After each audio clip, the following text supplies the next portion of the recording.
heading through the Drake Passage today on the way to Antarctica, and it is significantly rougher, as they say, going through this part of the world. So try to get some pictures up here and show you a little bit of the water.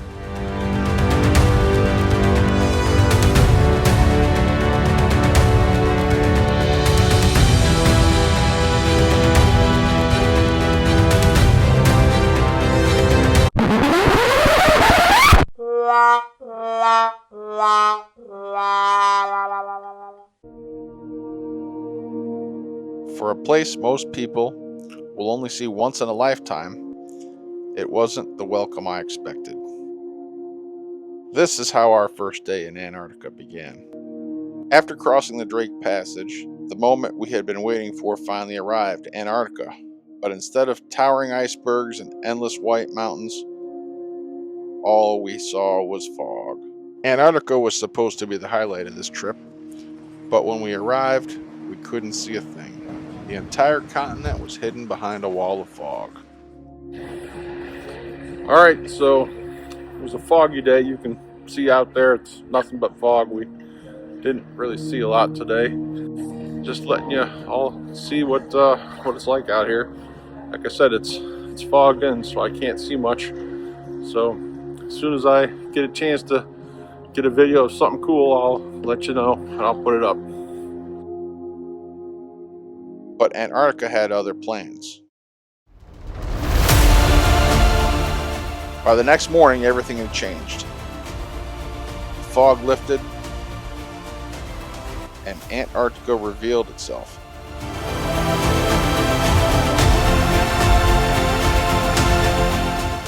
Nobody can really prepare you for the scale of Antarctica.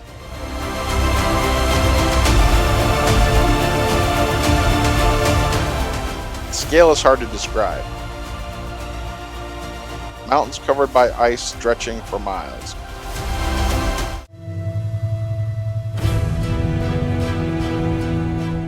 Glaciers carving their way to the sea. Icebergs the size of buildings drifting silently through the water. Photos and videos help, but standing here in person feels completely different. The mountains seem endless. Ice stretches in every direction, and everywhere you look, the landscape feels untouched. As we moved deeper into the Antarctic Peninsula, the scenery kept changing. One moment, there were towering cliffs of ice rising straight out of the ocean. The next, massive glaciers flowed slowly down the mountain toward the sea. Some icebergs drifted past the ship were larger than buildings, each one shaped differently by wind, waves, and time. Some looked smooth, some bright white, others carried deep blue colors hidden inside the ice. Even with the sound of the ship moving through the water, Antarctica still felt incredibly isolated. No cities, no roads, no signs of human activity stretching across the horizon. Just ice, mountains, clouds, and the ocean.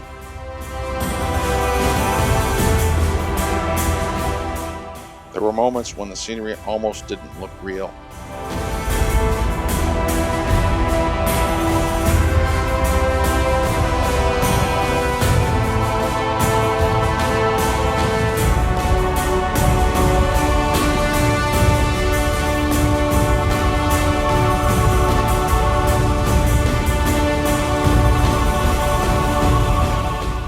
The weather constantly transformed the landscape too.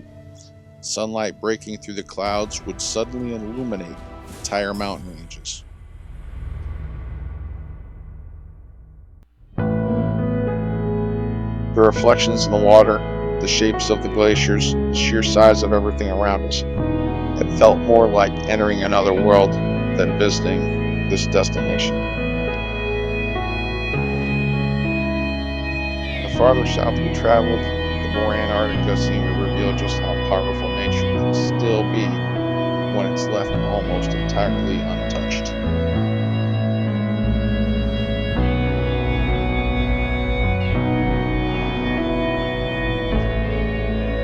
But Antarctica isn't just about landscape. It's about wildlife that truly makes this place unforgettable. We visited one of the largest Gen 2 penguin colonies in the region, thousands of them.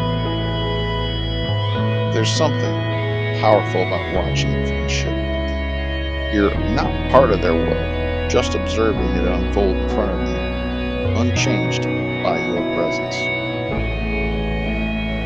Once in the water, they completely transform.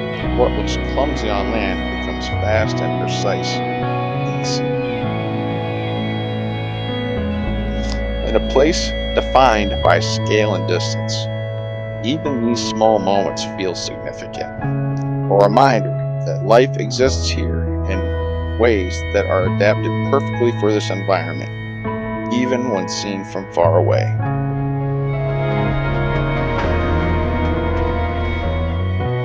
From the deck, you start to notice their rhythm. They gather near the shoreline, hesitate for a moment, and then suddenly commit, launching themselves into the ocean with surprising speed. And then what arrived?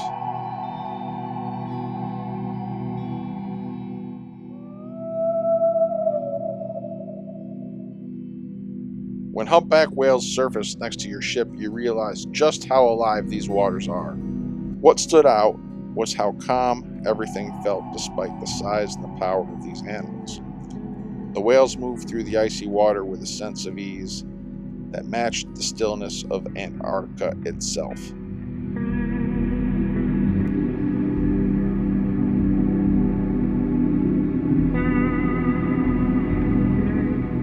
And when a humpback whale finally lifts its tail above the water before diving beneath the surface, it became one of those moments that stays with you long after the trip is over.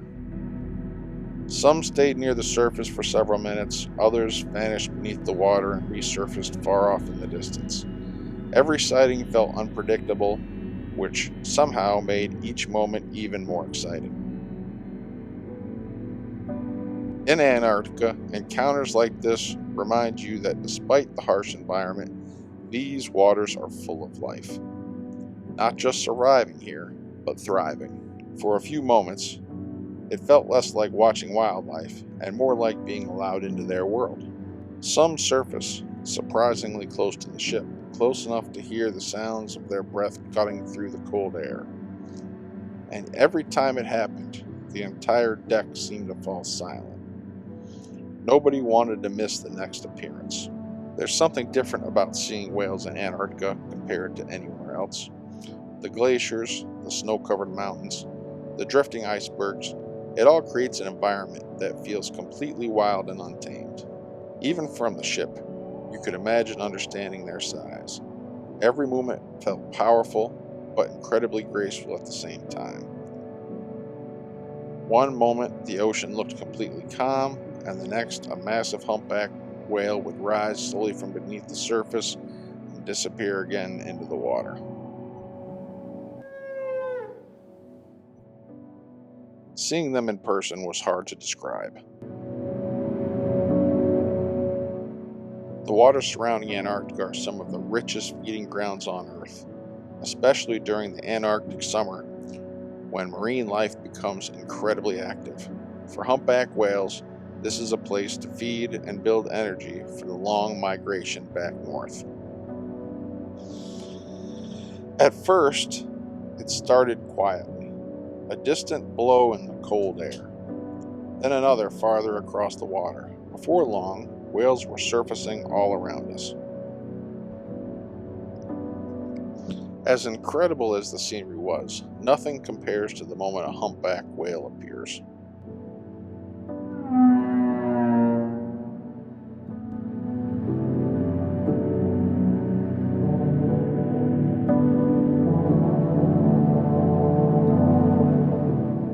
Antarctica can change in minutes. One moment it's clear, the next moment the snow begins to fall. All right, so it started snowing when we were out doing the polar bear plunge, and it's continued to snow. They put a lot of ice in the pool, and it's cold. So here we go in Antarctica, and it's snowing, and you don't expect to see snow on a cruise, but it's snowing, and it's one of those days where it's cold and not much you can do, but that's what it is. So I'm out here on the deck. A lot of the crew hasn't ever seen snow, so they're out here trying to figure it all out. Summertime and fun, but when you're in Antarctica, you don't really have a choice in the matter. It's snowing. So here's the problems that we have. Snow on the cruise. But a lot of the crew have never seen snow. So now they're making things like snowmen. Even in summer, the weather reminds you of who's in charge here.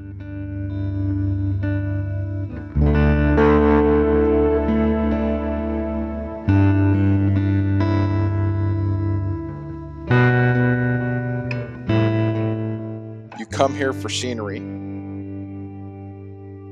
but what stays with you is the wildlife, the scale, and the feeling that you're standing in one of the last truly wild places on Earth.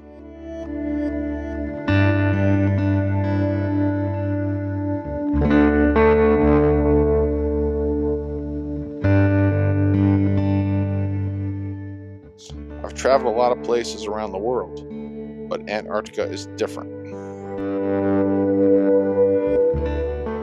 4 days in Antarctica, and every single one of them felt like something out of a nature documentary.